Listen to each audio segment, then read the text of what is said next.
आवाज येतो?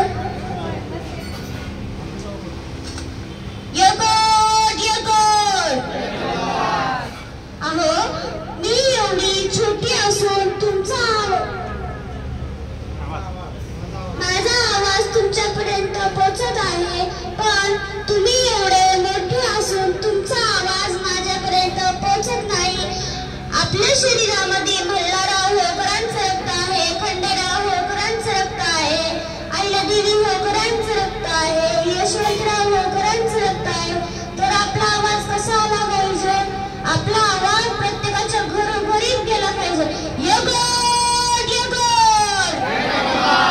अहिल्यादेवी होळकरांचा, मल्हारराव होळकरांचा, खंडेराव होळकरांचा.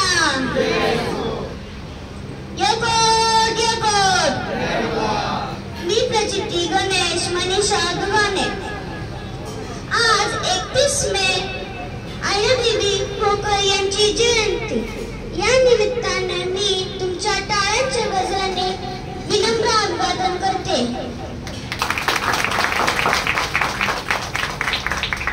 व तुम्हा सर्वांना मी जयंतीच्या खूप खूप शुभेच्छा देते.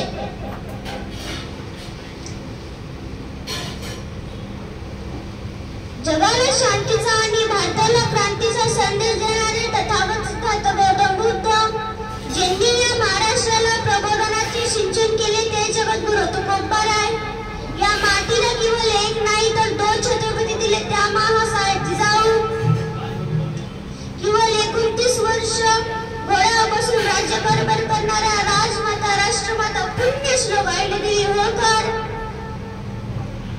छत्रपती शिवाजी महाराज, छत्रपती संभाजी महाराज, शहाजीराजे भोसले, ज्यांनी आपल्याला आरक्षण दिले, तेच छत्रपती शाहू महाराज,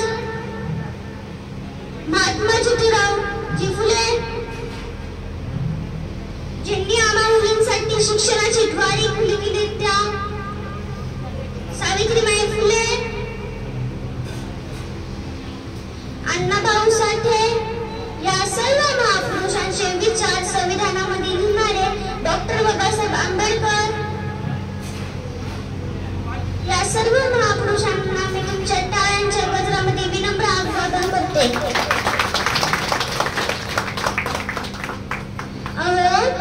अहिल्याबाई होळकर 9 वर्षाच्या असताना त्यांचं लग्न खंडेरावांसोबत झालं आणि आत्ताच्या मुली 9 वर्षाच्या असून सुद्धा आई वडिलांना सोडून शाळेत सुद्धा जात नाहीत.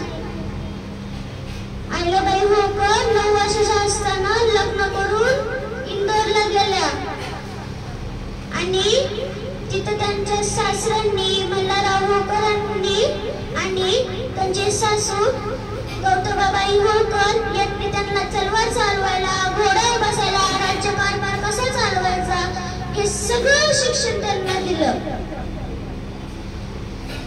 असे महान सासू सासरे भेटल्यानंतरच अहिल्या निर्माण होतात. एवढं म्हणून मी तुमच्या समोर एक शेर सादर करते. शेर को दी